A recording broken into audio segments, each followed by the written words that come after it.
education programs, and I serve as ranking member on that committee. That's the platform from which I speak on these cuts. Those programs. And we'll leave this and take you live to the House floor. The House coming in to vote on the rule for changes to the Senate-passed continuing resolution. Live coverage here on C-SPAN. House Resolution 366. Resolution providing for consideration of the Senate amendment to the Joint Resolution, House Joint Resolution 59, making continuing appropriations for fiscal year 2014 and for other purposes, and providing for consideration of the bill, H.R. 3210, making continuing appropriations for military pay in the event of a government shutdown. Referred to the House calendar in ordered printed. What purposes, gentleman from Texas, seek recognition? Mr. Speaker, by direction on the Committee on Rules, I call up House Resolution 366 and ask for its immediate consideration. The clerk will report the resolution. House Calendar Number 61, House Resolution 366. Resolved that upon adoption of this resolution, it shall be in order to take from the Speaker's table the Joint Resolution, House Joint Resolution 59, making continuing appropriations for fiscal year 2014 and for other purposes, with the Senate amendment thereto, and to consider in the House, without intervention of any point of order, a motion offered by the Chair of the Committee on Appropriations or his designee that the House concur in the Senate amendment with each of the two amendments printed in the report of the Committee on Rules accompanying this resolution. The Senate amendment and the motion shall be considered as read. The motion shall be debatable for 1 hour, equally divided and controlled by the Chair and ranking minority member of the Committee on Appropriations. The previous question shall be considered as ordered on the motion to its adoption without intervening motion or demand for division of the question, except that the question of adoption of the motion shall be divided between the two House amendments. Section 2. Upon adoption of this resolution, it shall be in order to consider in the House the bill H.R. 3210, making continuing appropriations for military pay in the event of a government shutdown. All points of order against consideration of the bill are waived. The bill shall be considered as read. All points of order against provisions in the bill are waived. The previous question shall be considered as ordered on the bill and on any amendment thereto to final passage without intervening motion, except 1. 40 minutes of debate equally divided and controlled by the Chair and ranking minority member of the Committee on Appropriations, and 2. 1 motion to recommit. Gentleman from Texas is recognized for 1 hour. Mr. Speaker, thank you very much. For the purpose of debate only, I yield the customary 30 minutes to the gentlewoman, the ranking member of the committee, my friend Mrs. Slaughter, pending which I yield myself such times I may consume. Gentleman is recognized. During consideration of this resolution, all times yield for the purpose of debate only. Mr. Speaker, I ask unanimous consent that all members have 5 legislative days to revise and extend their remarks. Without objection. House Resolution 366 provides for consideration of the Senate amendment to H.J. Res. 59, the Continuing Appropriations Act for fiscal year 2014, and a closed rule for consideration of H.R. 3210, the Pay Our Military Act of 2013. Mr. Speaker, at midnight on Monday, just 2 days from now, the federal government will shut down if Congress does not act to provide the necessary appropriations. The legislation before us today will ensure that a shutdown does not happen. And, if adopted, the House amendments would make important steps to ensure that Obamacare, the Affordable Care Act that President Obama and every Democrat voted for, does not have the opportunity to hurt American jobs and drag down our economy. The first of these 3 amendments would repeal the medical device tax included in Obamacare. This medical device tax is also known as the what might be the tax that will harm not only the creation of investment but also the products of medical devices, including pacemakers and other medical products that keep America's health care leading edge. The medical device industry provides our nation with innovative health care services as well as much-needed jobs for many, many hard-working Americans. The Obamacare onerous medical device tax, or what we also call is the pacemaker tax, is already causing job loss in this industry and negatively impacting innovation of new and other life-saving devices. I would like to insert to the record a letter from a gentleman from Dallas, Texas, Mr. Walt Heumann, CEO of Ostomed, who came to my office over a year ago in June of 2012. And he spoke with me about how innovative medical devices clearly help not only Americans but doctors to perform very difficult and leading-edge surgeries. And I will tell you that Mr. Heumann spoke very clearly about how this onerous tax would literally tax the production, not the sale, but the production of medical devices to an industry that needs more and more innovation. Without objection. Thank you very much. That clearly explains the damaging effects that this has on American businesses. And his letter, Mr. Speaker, clearly outlines how it harms not only his company, but the industry as a whole. The Second Amendment would delay all aspects of Obamacare for 1 year. This proposal is an important step to prevent the costly, job-killing regulations contained in President Obama's health care plan from becoming an unfortunate reality. The President has already delayed several pieces of the law, and just as he begins to see how ill-conceived this is and unworkable his plan is, it's time for us to stop it dead in its tracks. So much for the hundreds of waivers that he has issued. So much for him delaying to his friends in business. So much for him delaying the pieces that he wants to, knowing that the harm will be on individuals all across America. It makes sense to delay the entire law for a year in an effort to protect American families from paying higher health care premiums and having fewer options. This is important, and the Republican Party is on the floor of the House of Representatives today on behalf of taxpayers and what we believe is about 60% of Americans who are opposed to this bill becoming working starting October the 1st. So that's why we're here.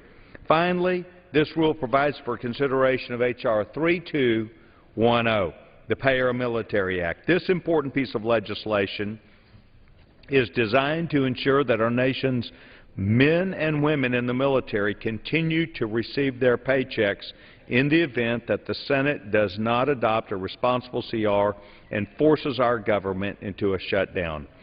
Our nation's military puts their lives on the line, and they have throughout the history of our country. They were engaged in combat operations. As we go to sleep tonight, they are protecting this great nation, and the services that the men and women of the military provide to the United States of America should be aided and helped, and we should make sure that we do not stop the pay to the men and women of the United States military.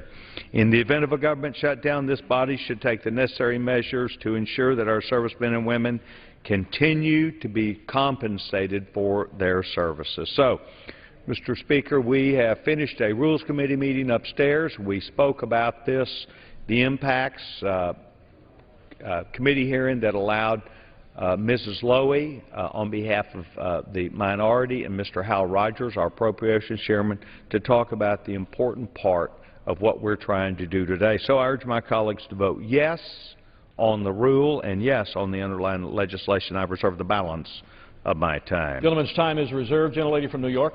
Thank you, Mr. Speaker, and I thank my colleague and gentleman for yielding me the customary 30 minutes and yield myself such time as I may consume. Gentlelady is recognized. Thank you.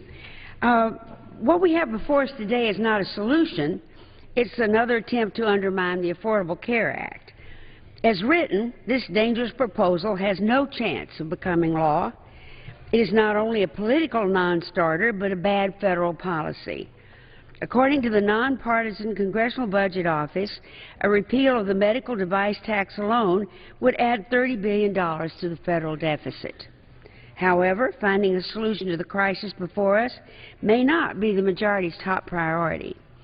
Based upon news reports from earlier in the day, it seems that far from responsible governing, the majority is concerned with simply keeping the political house of cards from falling down. We've had enough disunity in our party, said Majority Leader Eric Cantor, according to Politico. The headlines are Republicans fighting Republicans, but this will unite us. By now, the majority's inability to find consensus within its own ranks is well known. It started almost as soon as they assumed power, as extremists within their own party refused to provide relief aid to victims of Hurricane Sandy for more than 3 months. Divisions within the majority also led to the first ever expiration of the Violence Against Women Act in over 20 years. Most recently, a failure on the House floor to pass a bipartisan farm bill, which had never happened before. The bill had been 5 years in the making, and they couldn't get it done.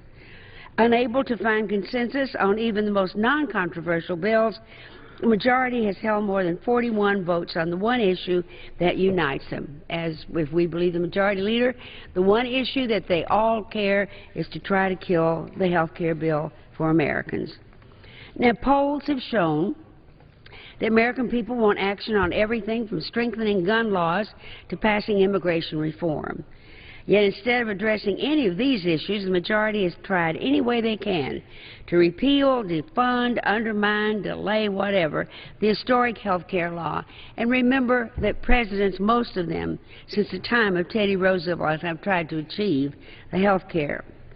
Frustration has reached a boiling point within the majority's ranks.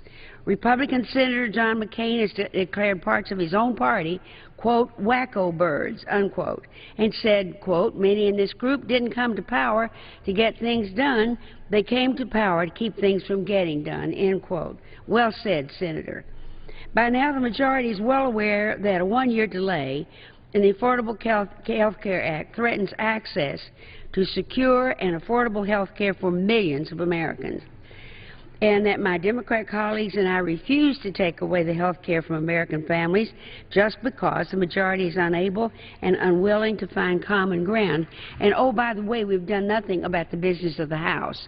We're doing this resolution in the first place because the appropriations bills were not dealt with. In fact, the whole process has changed here. What used to be the committee process and then go to rules and then go to the floor has changed. You just go directly to rules. I'd sure like to see the old days come back. The fact of the matter is this bill will be dead on arrival once it's sent to the Senate. Senator Reid has made that abundantly clear all day long. For the majority to continue to bring it forward shows that today's proposal is nothing more than an attempt to seek political cover as the Republicans shut the government down. Today, Senator Harry Reid said, quote, the American people will not be extorted by the Tea Party anarchists. To be absolutely clear, the Senate will reject both the one-year delay of the Affordable Health Care Act and repeal of the medical device law. After weeks of futile political games for Republicans, we are still at square one, end quote. As if this weren't enough, the process that has led us here has trampled upon the majority's promises of an open and transparent House. Unlike the process that led to the passage of the Affordable Care Act, today's legislation was written behind closed doors, leaving out almost half of the members of the House of Representatives, the Democrat Party. There was absolutely no input at all from members of the minority, and that is definitely unlike the Health Care Act, which went through the full committee process. This afternoon, the majority met in the basement of the Capitol. After a secretive closed-door meeting, they emerged with this partisan legislation in hand and told us to take it or leave it. Mr. Speaker, every single one of us was elected by our fellow citizens and told to do our part in building a more prosperous country. With a closed, secretive, and partisan process that the majority has repeatedly pursued, they are shutting out half the chamber and half of our country from participating in the democratic process. In closing, the majority has every right to pursue their legislative priorities, no matter how misguided we may feel they are. But they do not have the right to take the nation hostage, nor threaten the full faith and credit of the United States in order to get their way. Let me be clear. A vote for this rule and a vote for this bill are affirmative votes for a government shutdown, because everyone here knows there will be no adequate time for any more ping-ponging. I strongly urge my colleagues to vote no on the rule, the underlying legislation, and I reserve the balance of my time. Gentlelady reserves her time. Gentleman from Texas. Mr. Speaker, thank you very much. You know, I'm intrigued by the notion today that Republicans were meeting secretly. In fact, we have had several meetings over the last few days and probably 2 or 3 today. And the nature of that is to make sure that our members, some 233 Republican members across this country, that Republican leadership like myself is hearing from them, that we are moving together and talking about the terrible and disastrous effects of Obamacare and how we're going to work together. And some of the common themes that have been talked about in those meetings, as if we need to remind ourselves, but I will again, $716 billion was cut in that Obamacare bill and taken away from senior health care directly to Obamacare. But we've also seen the real effects of Obamacare, as we know that since Obamacare has been passed, that there have been 7 part-time jobs created for every 1 new full-time job. Mr. Speaker, we're here on the floor of the House of Representatives because our country's in trouble. A continually difficult time for Americans back home, not just to find work, but to keep work. We find that large companies, these large corporations that are talked about from time to time on this floor, especially by our friends, are moving people off the health care that they're on because it makes sense to do it, but also because of the expense.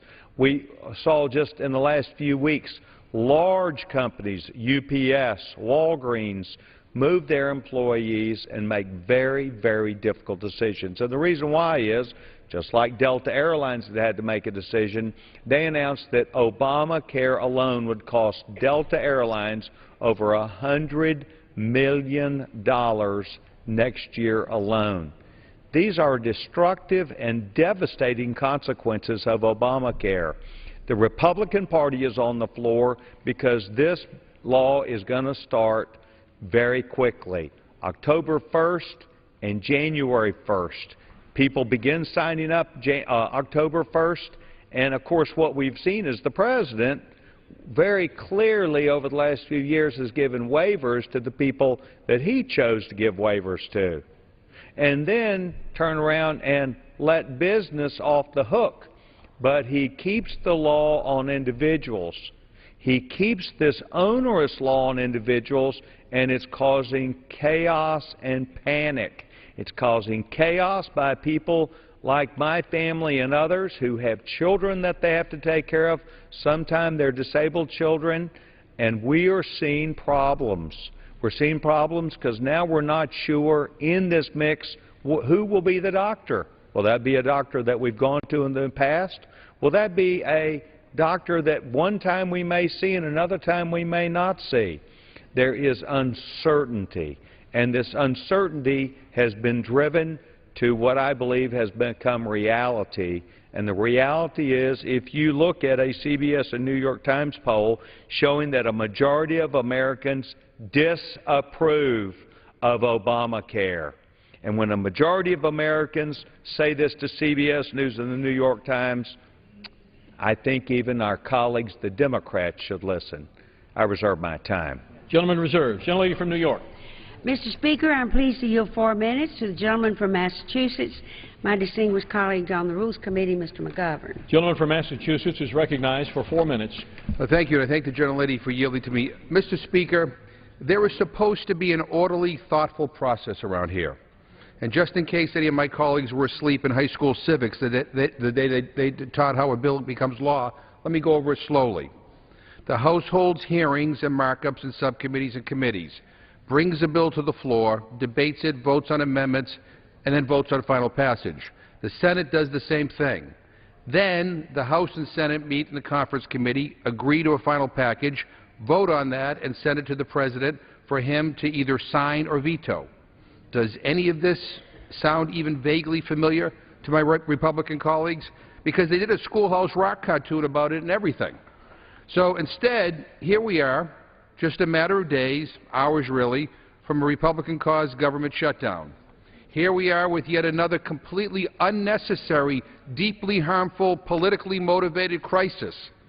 My Republican friends have made it clear that they will not vote for a continuing resolution unless that bill strips funding to implement the Affordable Health Care Act, or Obamacare. But here's the problem, Mr. Speaker. Mitt Romney tried to make that same argument in the 2012 election, and he lost badly by 5 million votes. Republicans tried to argue against Obamacare in the Senate elections, and they lost. And they tried to make those same arguments in the House elections, and they lost by about 1 million votes. But thanks to some ingenious redistricting, though, they were able to keep their majority. And now they are trying to use that narrow majority to undo the results of the 2012 election. But guess what, Mr. Speaker? It isn't going to happen. They don't have the votes. The numbers do not add up. The Affordable Care Act is the law of the land. It's been in effect for 2 years, and it's going to stay that way. If Republicans don't like it, they can make their case to the American people in 2014. But instead of facing that reality like thoughtful, serious grown-ups, the Republican majority continues to throw temper tantrum after temper tantrum, threatening to shut the government down, default on the nation's bills, and throw the economy into a tailspin. It's absurd. It's absurd, and unfortunately, it's hurting real people. A Republican shutdown of government would actually cost us more money, Mr. Speaker. The Senate has already acted. They passed a clean, continuing resolution that keeps the government funded through November 15th. Now, I don't particularly like that bill because it keeps in place the Republicans' beloved sequester, which is not only unreasonable, but it is doing real harm to our economy. But apparently, that's not good enough for the extremists in the Republican conference. They would rather drive this economy off a cliff than make a reasonable compromise. Instead, they have unveiled a bill that includes 2 major changes to the Affordable Care Act, including a 1-year delay in the implementation of that law. Senator Reid has made it clear that the Senate will not consider any of these changes, and it's clear the Republicans simply want to shut this government down. So that's where we are, Mr. Speaker. Now, in closing, I would just urge my Republican friends, please don't do this. I have to believe that there are enough grown-ups on the other side of the aisle who are willing to stand up and say enough is enough. In the meantime, we should reject this rule, reject the underlying bill, and get back to work. I yield the balance of my time. Gentleman from Texas. Mr. Speaker, I reserve my time. Gentleman reserves. Gentlelady from New York. Mr. Speaker, I'm pleased to yield 2 minutes to the gentleman from Florida, my distinguished colleague on the Rules Committee, Mr. Hastings. Gentleman from Florida is recognized for 2 minutes. Thank you very much, Mrs. Slaughter, for yielding the time. In the face of the President saying that he will veto any measure that seeks to defund Obamacare, and in the face of the Senate Majority Leader saying that he will accept nothing in the Senate other than a clean, continuing resolution, I can't believe that my colleagues on the other side really believe that they are going to prevail and cause the President, with his signature legislation, to change his mind or change the Senate Majority Leader. Now, the Senate doesn't come back in until Monday at 2 o'clock, and that means the clock will run out. You say on the other side that you don't want to shut the government down, and yet exactly what you're doing here this evening will do exactly that. It will shut the government down. Now, there's a certain amount of absurdity that carries throughout our history. I would commend to my colleagues on the other side that they read Robert Meacham's book on Thomas Jefferson and the Art of Power. At a point in the course of that book, Jefferson becomes the president. And when he becomes the president, in his inaugural address, he commented about the majority needing to protect the minority. And he said, if you do not do that, this is in his inaugural address, you become an oppressor. And that's exactly what's happening. You have one wing of your party, a rump group, that are strong and united, and they're entitled to that particular undertaking. But all they are doing when all is said and done is hurting America. They're not helping anyone but themselves. And the simple fact of the matter is, in your majority, you let a mob of 40 people, probably as many as 60, determine what democracy is going to look like for insurance for the rest of America. I call that mobocracy, not democracy. Has expired. Gentleman from Texas. Thank you, Mr. Speaker. I reserve my time. Gentleman reserves. Gentlelady from New York. Mr. Speaker, I yield 2 minutes to the gentleman from Colorado, my most distinguished colleague on the Rules Committee, Mr. Poland. Gentleman from Colorado is recognized for 2 minutes. Thank you, Mr. Speaker. What on earth are we doing here? This is the wealthiest, most free, greatest nation on the face of the earth, and we're seriously debating a Republican proposal to close down our federal government? Why are we doing this to ourselves? Look, I understand that a majority of the people in this body, the House of Representatives, controlled by Republicans, don't like the Affordable Care Act. I understand that. It's been very clear. They've voted on repealing it 43 times. That's very, very clear. However, we have a system of government established in our Constitution. We have a separation of powers. The Supreme Court has ruled on the Affordable Care Act. We have a Senate that does not want to repeal the Affordable Care Act, and we have a President that doesn't want to repeal the Affordable Care Act. So that's clear. It was not repealed. This House can pass it as many times as we want. It still isn't repealed. So when this House doesn't get its way, it wants to shut down the entire federal government just because they couldn't get the President who was elected by the people of this country or the Senate that were elected by people in the 50 states of this country to go along with what this body wants? That's arrogant.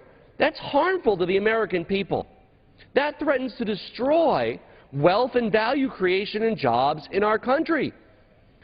Whether it's pharmaceutical companies who rely on the FDA moving drugs through the approval process, whether it's our troops overseas, whether it's our patent offices, the private sector and the job creation engine of this country relies on the rules that we set in the marketplace. That's what the capitalist system is founded upon.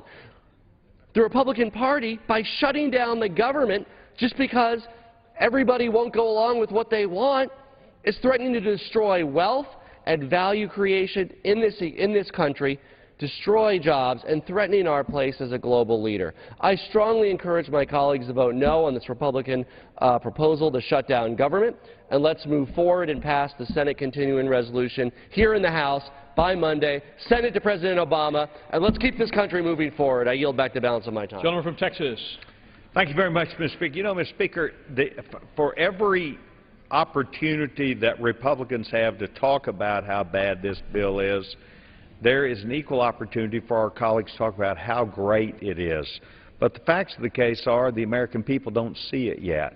And the reason why we don't see it is because this President and this administration have given out over 1,200 waivers to people saying it's okay for you to not have to come underneath this law, which you do is okay, but it's not okay for the American people, individuals of this nation, the men and women who get up and go to work every day. And let's note, too, that we have a section of this bill that's about paying the military in case we do shut down. I would think that our colleagues on the other side of this building would want to make sure that we pay members of our military. They're important to this country.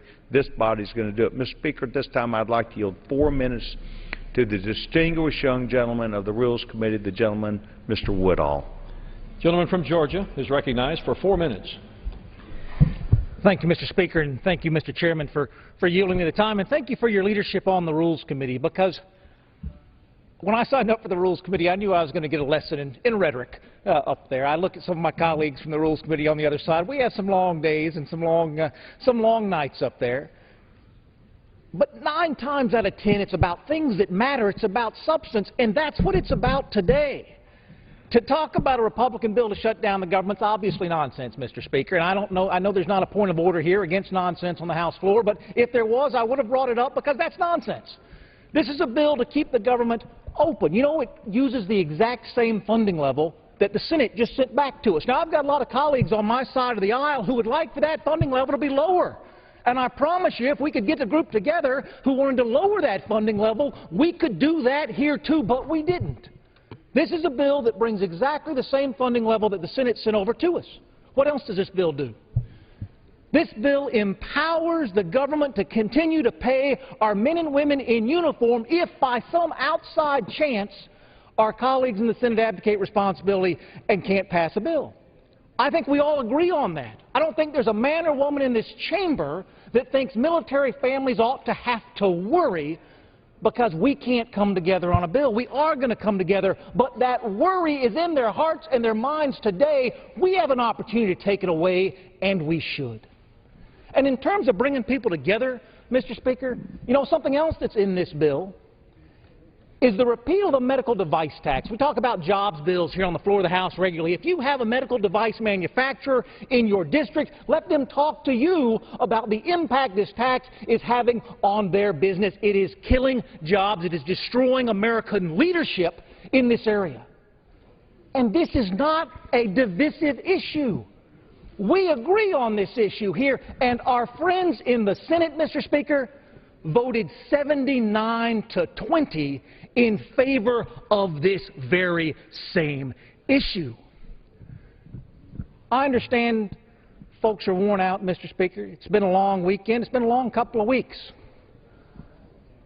But the American people deserve to know the truth of what's going on here on the floor of the House tonight. And the truth is, the passage of this rule and this underlying legislation keeps the doors of the government open, repeals the job-killing medical device tax that both the House and Senate have said they wanted to repeal, protects changes of the Affordable Care Act that American families have come to depend on, like keeping children on their policies, but eliminates all of the uncertainty of all of the broken portions of the Affordable Care Act, all of the broken portions of Obamacare, all of the portions that have already seen 1,200 waivers and waivers again just yesterday. It doesn't ask to repeal it, Mr. Speaker. It asks to delay it for 1 year. For 1 year. So all the uncertainty that's happened can be explored. Every member in this chamber has someone in their district who has lost their insurance policy, Mr. Speaker. Everyone in this chamber has a person in their district who heard from the President of the United States, if you like your insurance policy, you can keep it. And you know, every single one of you know, Mr. Speaker, that someone in your district has had that promise broken for them. Let's keep what's working. Let's stop what's broken. Let's come together. Let's get this passed. We owe it to the American people. With that, Mr. Speaker, I yield back the balance of my time. I thank my chairman. Gentlelady from New York. Mr. Speaker, I am pleased to yield 2 minutes to the gentlelady from Ohio, Ms. Capter. Gentlelady from Ohio is recognized for 2 minutes. I thank Ranking Member Slaughter for yielding me the time, and it is clear that the Republican majority is here tonight to begin the process of shutting down the government of the United States. How irresponsible, how counterproductive, and what a politically manufactured crisis. The uncertainty this behavior engenders across our nation, the fits and starts, on-again, off-again approach the majority is employing is not in the interests of economic growth and job creation, nor America's standing globally. Speaker Boehner said he would not bring a bill to the floor that hasn't been posted online for at least 72 hours. Well, it's obvious he and the House Republicans won't keep their promise. In fact, this is the 34th time that legislation has been brought to the floor with less than 72 hours to read it. So we find ourselves on the brink of a government-wide shutdown, driven by a minority of the majority of just one House of Congress. Simply put, the Republicans want to shut down the federal government because they're mad about the results of the 2012 elections. Republicans are mad that the Supreme Court held that the Affordable Care Act was constitutional. Threatening a government shutdown because you don't get your way is not how we should be going about conducting the people's business.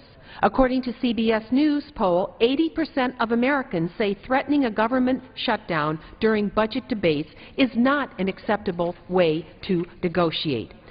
Our entire country will be affected by what is happening here. Moody's Analytics estimates that a shutdown of 3 to 4 weeks would cut economic growth in half. Why do this? when our economy is recovering. Housing loans won't be made, small business loans, our national parks will be closed, life-saving research won't be conducted. Why do this? Why put the country through all this? Previous government shutdowns and manufactured crises had severe consequences. During the first 1995 shutdown, 800,000 workers were furloughed, and during the debt ceiling fight in 2011, the Dow Jones Industrial Average tumbled 1,700 points, or nearly 14%. Let's stop the antics and govern, not shut down the government of the United States. I ask my colleagues to vote against this measure and to support economic growth in this country. Mr. Speaker, thank you. You know, one of the most common sense classes that we've ever had of new members of Congress has arrived in Washington, and they're in their first year, and they're seeing some amazing things that are happening. I'd like to yield 2 minutes to one of these new freshmen, gentleman from North Carolina, Congressman Pittenger. Gentleman from North Carolina is recognized for 2 minutes. Thank you, Mr. Speaker. Let's talk about responsibility tonight, Mr. Speaker. You know, we get notices from our constituents for the last many weeks that their premiums now, they're getting their notices. They're going up.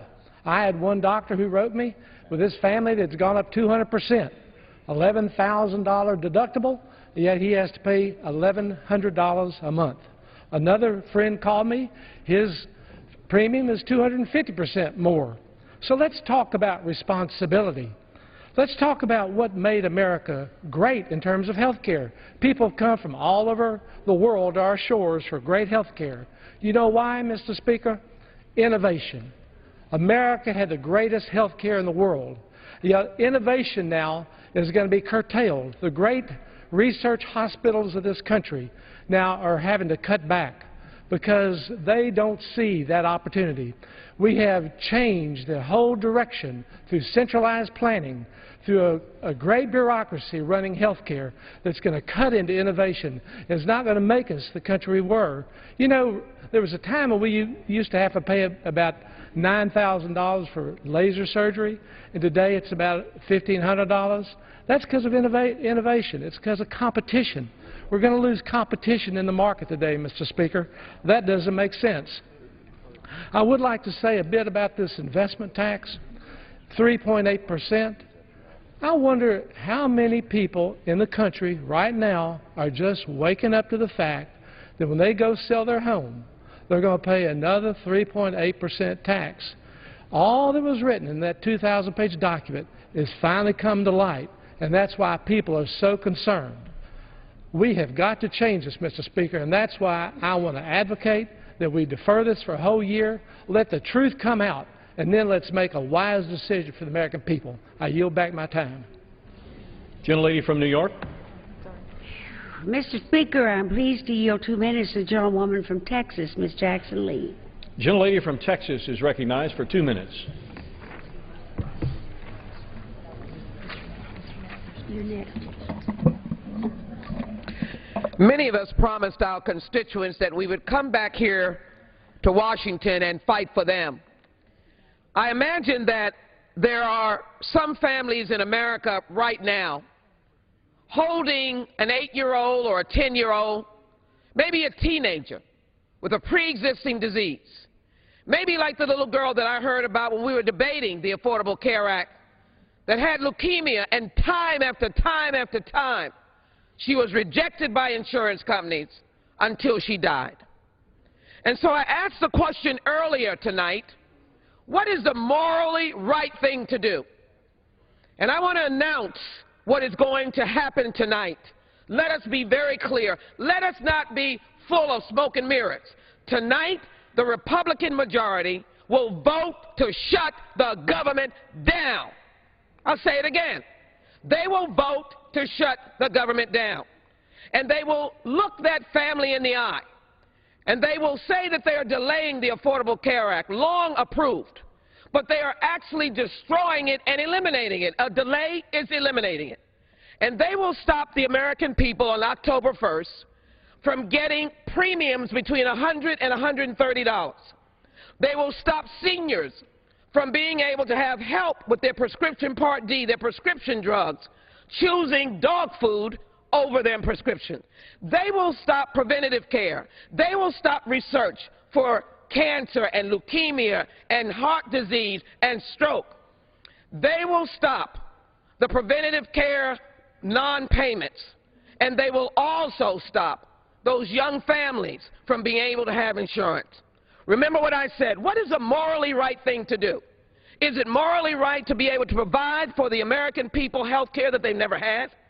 Is it the morally right thing to shut down the government so that seniors trying to get Medicare benefits will not have anybody to process them, or Social Security, or the disabled, or down payment for homes for young families? I came here to stand for the American people. Tonight, you will witness the shutdown of the government. That is what the vote will be. Time has expired. Mr. Speaker, you know, I would have to beg to differ with the gentlewoman. That's not what this bill is about. And evidently the gentlewoman has not had time to read the bill. We are not debating shutting down the House. We're debating what's called a continuing resolution, Mr. Speaker. And so I would encourage her to please go, and we'll help her at the Rules Committee and make sure she understands what the bill is about. Mr. Speaker, this time I'd like to yield 2 minutes to the gentleman from North Carolina, a distinguished young man, Congressman Meadows. The gentleman from North Carolina is recognized for 2 minutes. Thank you, Mr. Speaker. I rise today to hopefully address some of the things that were just mentioned. We talk about a moral obligation, and truly it is troubling to me to hear so much talked about in terms of a moral obligation when my state, the state of North Carolina, is about to see the largest increase in insurance premium because of the Affordable Care Act in the country. When we talk about 27-year-olds that can purchase insurance today, Mr. Speaker, for $35 a month, and it goes to over $180 a month. What is morally right about that? I ask you, Mr. Speaker. You know, we've talked a whole lot in this chamber about the fact that there was a vote taken, that a president was elected. And indeed, we did elect a president a mere 9 months ago.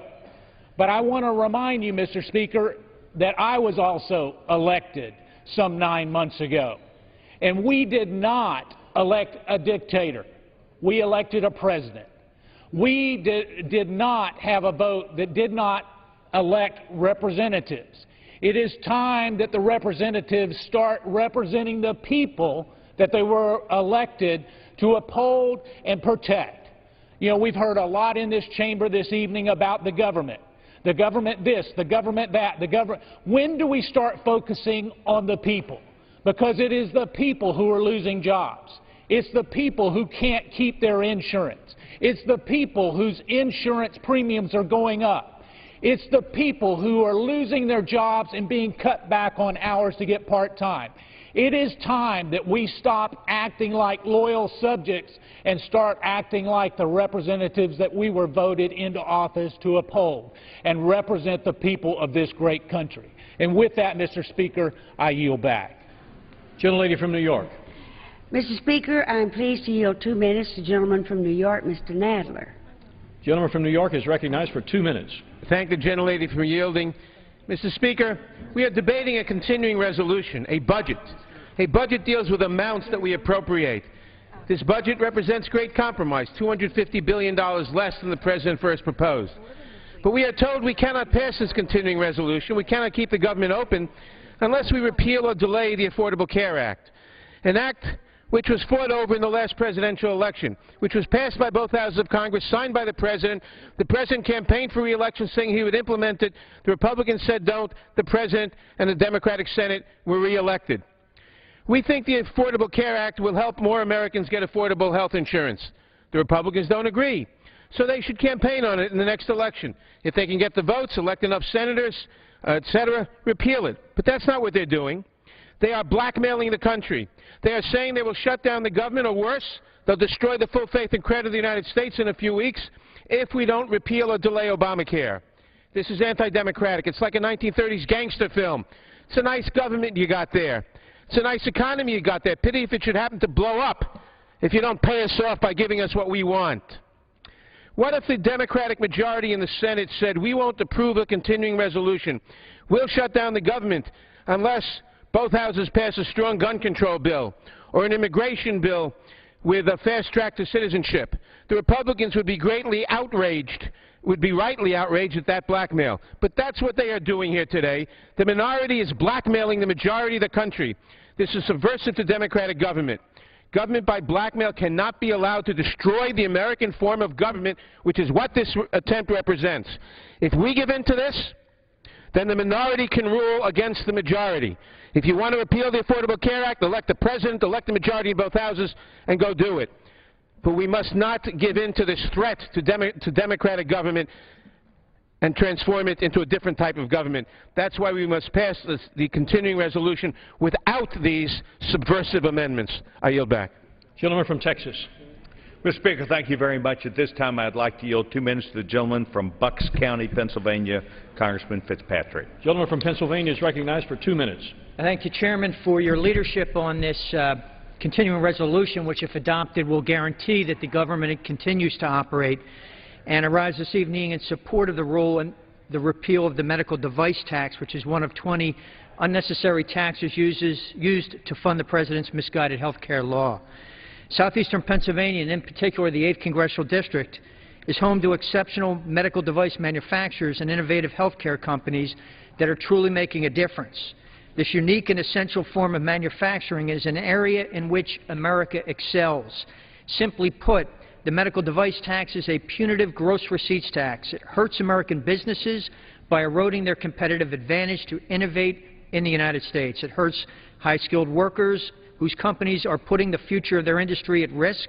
It discourages innovators from choosing health care as a pursuit, and it drives up the cost of health care for Americans. Dave Holcomb of Souderton, Pennsylvania, wrote to me, nationwide, our industry directly employs over 400,000 people and supports nearly 2 million related jobs. The recently implemented tax on medical devices will likely result in a loss of as many as 43,000 of these high-paying, high-skill American jobs, reducing American competitiveness and innovation, and preventing patients from receiving the life-saving medical devices and care that they need. Tom Moles, who's the president and CEO of Stout Medical Group in my district, wrote, this tax will force medical device companies to go to other countries, resulting in the loss of jobs and the loss of all other taxes generated by those jobs. The medical device industry is one of the few industries with a strong manufacturing base. It would be very disappointing to lose this base and the jobs associated with this industry. And finally, Jeffrey Lawler of Kintnersville, Bucks County, Pennsylvania, explained medical technology is one of the only American manufacturing sectors that is a net exporter, exporting $5.4 billion more than it imports. It also accounts for 40% of the global technology market, and because the U.S.'s lead has shrunk dramatically in the last decade, this tax serves as a detrimental blow, helping to further shorten the gap. Is recognized for an additional 1 minute. Thank the Chairman. Mr. Speaker, these are real jobs. These are real concerns, and this tax has real consequences. The repeal of the tax is a strong way to support American businesses, protect American workers, and ensure Americans have affordable access to world-class health care. This is an issue that has wide bipartisan support. As we heard earlier, 79 United States senators have already expressed support for the repeal of this tax. This should be sent to the United States Senate, so I urge the support of the rule and the passage of the bill. I thank the Chairman. Gentlelady from New York. Mr. Speaker, I yield 2 minutes to the gentleman from New Jersey, Mr. Pallone. Gentleman from New Jersey is recognized for 2 minutes. Thank you, Mr. Speaker. Mr. Speaker, the Republicans aren't kidding anyone tonight. They have the ability this evening to take up the continuing resolution that was passed in the Senate, and if they passed it here tonight, it would go to the President, and we would have a budget, and the President would sign it, and the government would not shut down. The government is going to shut down because they refuse to do that. They're the ones that are shutting the government down because they want to debate again the Affordable Care Act. Now, this is the 45th time I've come to the floor almost every time on these votes to try to repeal the Affordable Care Act. It is a farce. What is this? What is the debate? We had an election last November. The President campaigned on the Affordable Care Act. His Republican opponent said he would repeal it. The President won. Now, I hear my colleague from Texas come here and say, oh, I've got a poll that says that people don't like the Affordable Care Act. Well, I can come up with any poll you want. I can bring you down a poll here that shows people like it or don't, and then he says, well, I've got all my constituents, you know, they don't like it, and, you know, they're suffering this way, that. I can bring all my constituents that are waiting for October 1st so they can sign up because they don't have health insurance. Why are we debating this tonight? We should not be debating the Affordable Care Act for the 45th time. It is the obligation of those who are in the majority to govern, not to shut the government down. That is what they want to do, shut the government down. And then he goes on to say, oh, that's okay, we're going to pay the military. Well, I'm glad that we're going to pay the military. But what about all the other functions that are involved with the armed services? What about the support services? What about everything else that goes on with the military? That's all going to shut down. So don't give me this argument about how we're going to pay the military.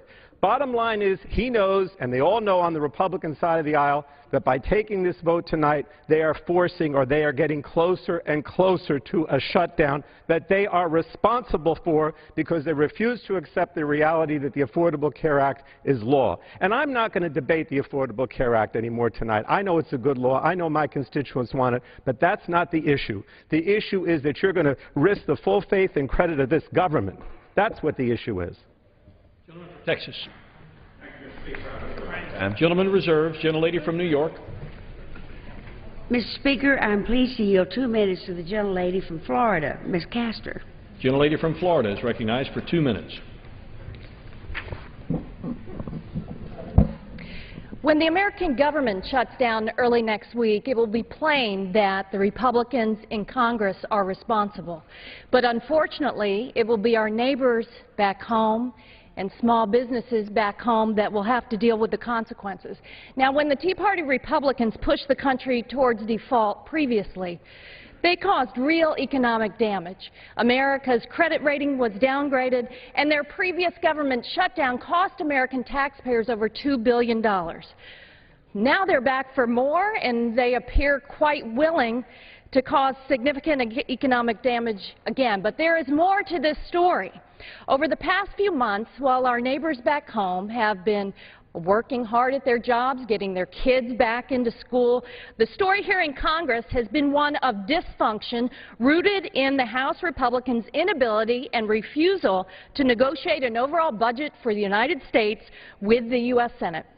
They passed a make-believe budget proposal that was so unrealistic they could not bring themselves to come to a budget conference with the Senate. So without a budget, House Republicans left the country in limbo, and they embraced the severe and mindless sequester cuts as their spending strategy. In contrast, Democrats have offered a balanced plan authored by Congressman Chris Van Hollen from Maryland. But now we're here in the 11th hour. The Tea Party Republicans are holding the American economy hostage, and they have charted a course for job losses and real pain. The Republicans are very poor fiscal stewards for American families and businesses. They're reckless and irresponsible, and I urge all my colleagues to vote no on their government shutdown plan. I yield back. Gentleman from Texas. I reserve my time. Gentleman reserves. Gentlelady from New York. Pleased to yield 2 minutes to the gentleman from Florida, Mr. Deutsch. Gentleman from Florida is recognized for 2 minutes. I thank the gentlelady. I've been sitting here listening to the chairman talk about the disastrous effects of Obamacare. Destruction, devastation, chaos. I want to read some Facebook messages that I received from members of the South Florida community this week. One man wrote, "Years ago, I finally scraped together enough money to buy health insurance for my family and purchased it. Months later, my wife had irregular bleeding, and we went to see her doctor. He did a Pap test, and it came back normal. The bleeding stopped, and life went on. Not long after, she began to bleed. Another Pap test, and the problem was finally diagnosed as cervical cancer. After that, I was contacted by my insurance company and told that it was a pre-existing condition.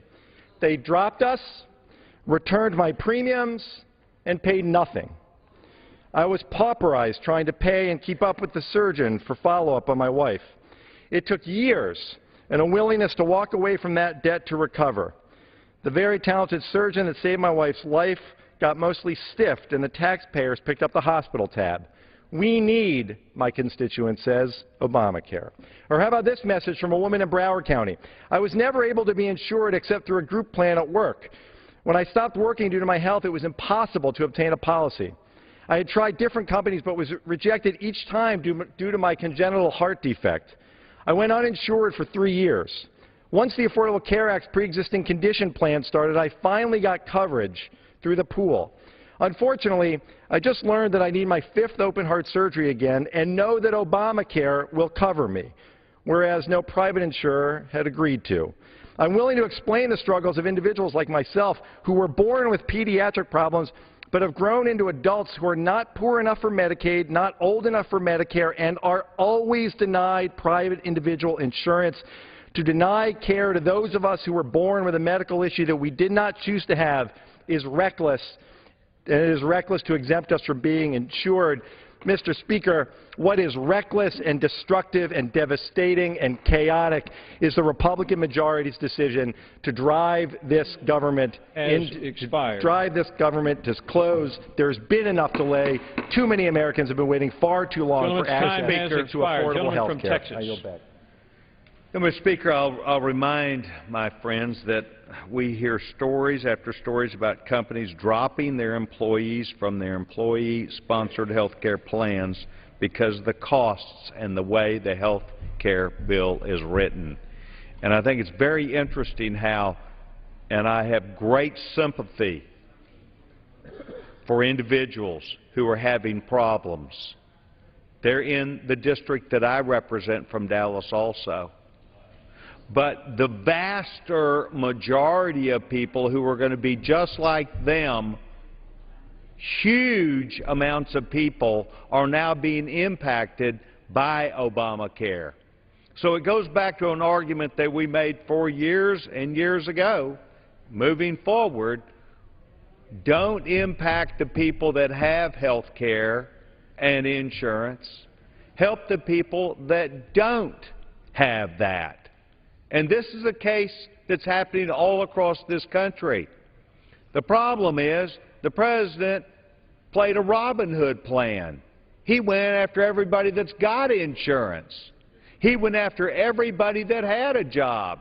He went after employers. Rather than us taking care of those that did not, and let's say there were going to be 23 million people that were going to be covered, and I believe that that was the number years ago. 23 million people times about $5,000, a contribution so that they could get an insurance plan, would be far less destructive on our economy than going after 230 million people and destroying their health care plans. And this comes back to a simple ideology, Mr. Speaker. They want a government-run health care system. That's what they're after, a government-run health care system, just like they want in other areas of the free economy. That's why they've done so many outward things with not only from student loans to the banking industry, health care industry, the energy industry. They have an attack and an assault on employers and the American people. So I have great respect for these individuals that we're talking about.